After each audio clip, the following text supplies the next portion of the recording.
Quero cumprimentar os irmãos com a paz do Senhor Jesus. Nós estaremos fazendo uma leitura no livro de Daniel, irmãos, seu capítulo 4, no verso de número 28, né? Todas essas coisas vieram sobre o rei Nabucodonosor, porque ao cabo de 12 meses, quando passeava no palácio real da Babilônia, falou o rei e disse: porventura não é esta a grande Babilônia que eu edifiquei para a casa real, com a força do meu poder e para a glória da minha magnificência?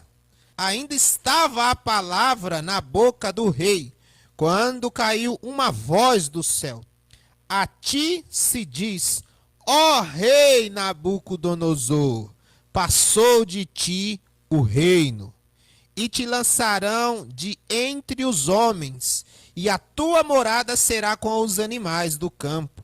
Farteão comer erva como os bois, e par-se-ão 7 tempos sobre ti, até que conheça que o Altíssimo domina sobre o rei dos homens e o dá a quem quer.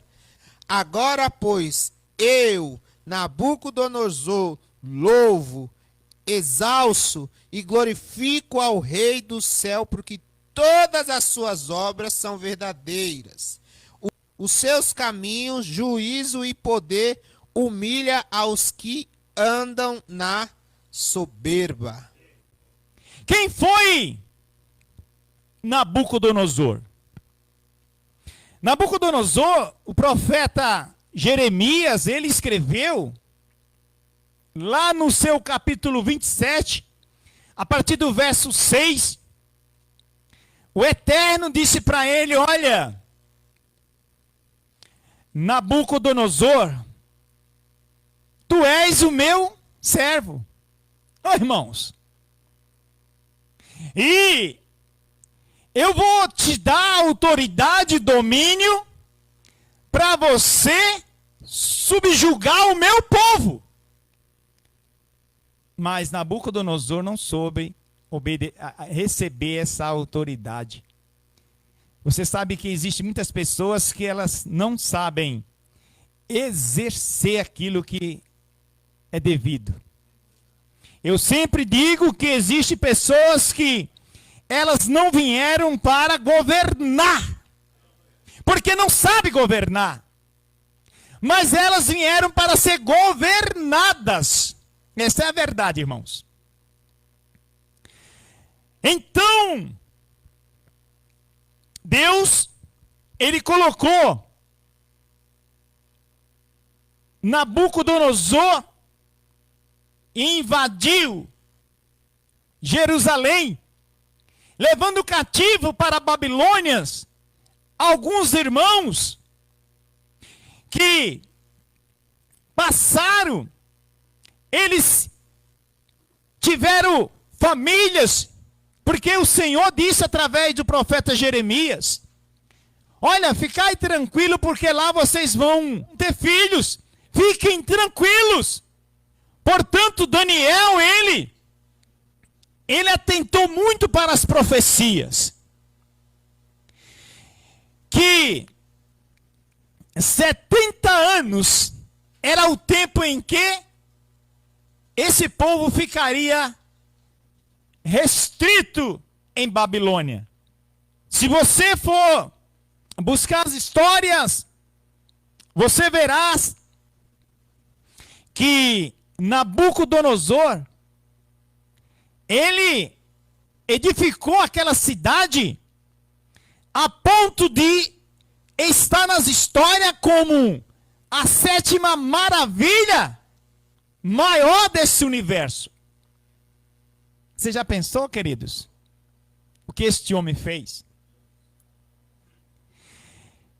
E como nós falávamos aqui no início, que você tem que tomar muito cuidado com aquilo que é colocado em suas mãos. Porque, por isso que o texto diz: muitos não queiram ser mestre, porque muito também receberão a cobrança, serão cobrados. E Nabucodonosor,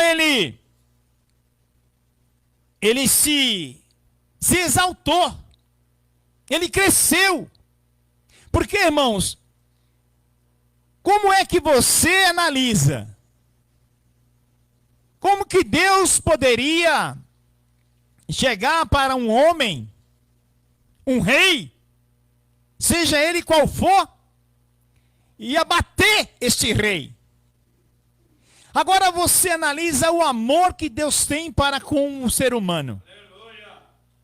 Porque Deus poderia, assim como Deus fez com Senaqueribe, eu já falei algumas vezes aqui sobre Senaqueribe, aonde o papai colocou um gancho em seus lábios. Este homem, irmão, ele tinha o mesmo espírito dos filisteus.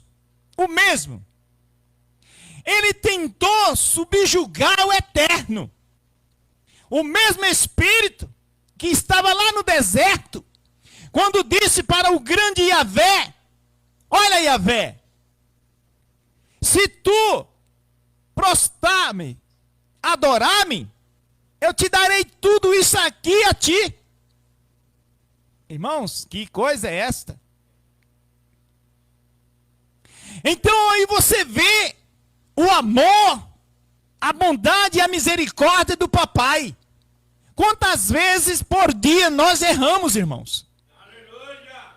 E às vezes os erros são tantos que às vezes não dá para a gente pedir perdão por todos os erros.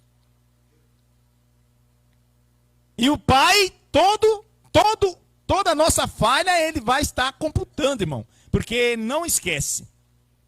Não sou eu, não é você que esquece. Mas quando nós erramos, aparece os dados. Agora, quando você se prontifica, quando você olha para dentro de você e diz assim: Pai, como o apóstolo Paulo nos ensinou, diz: miserável homem que sou, quem me livrará do corpo desta morte? Ó, irmãos, só o Senhor que veio, ele se entregou a si mesmo, não recebendo ordem de ninguém, Moisés. Quando alguém disse: mas olha, tu não és o Todo-Poderoso? Tu não tem poder sobre a morte? Tu não ressuscitasse Lázaro pós-quarto dia? Tu não faz nada? Aí ele disse assim: olha, se o meu reino fosse daqui, eu teria miríades de anjos para pelejar por mim. Mas meu reino não é deste lugar. E para isto mesmo, o papai me enviou aqui, para que eu subisse o alto do Gólgota, levasse o Betinho, a Miralda, o Gabriel e todos os demais que estão aqui comigo. E ali eu fui sacrificado por eles, aleluias. Para que quando você começa a louvar, exaltar, irmão, você começa sentindo o calor, desde os pés até a cabeça, aleluias. E não tem ninguém que possa deter a força do louvor. Não tem. Você viaja na força do Deus vivo. Aleluia, Jesus. E fica deixando para trás aquilo que tenta nos prender, em nome de Jesus. E o texto diz que este homem, em seu palácio, ele teve um sonho, e em seu sonho ele via uma grande árvore. E esta árvore, o topo chegava no céu. E as suas ramagens, Luiz, os seus frutos, os seus galhos, irmã Julieta, acomodava as aves. Os animais se alimentavam. Oh, irmão, que coisa linda era essa árvore.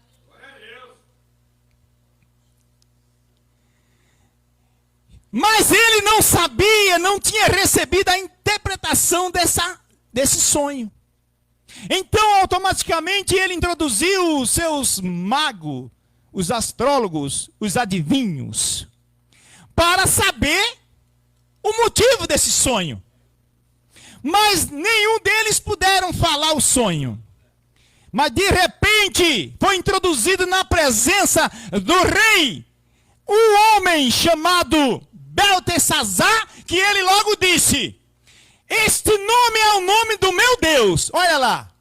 Irmãos, irmão Luiz, ele mudou o nome do nosso irmão, chamado Daniel, ele trocou e colocou o nome do Deus dele.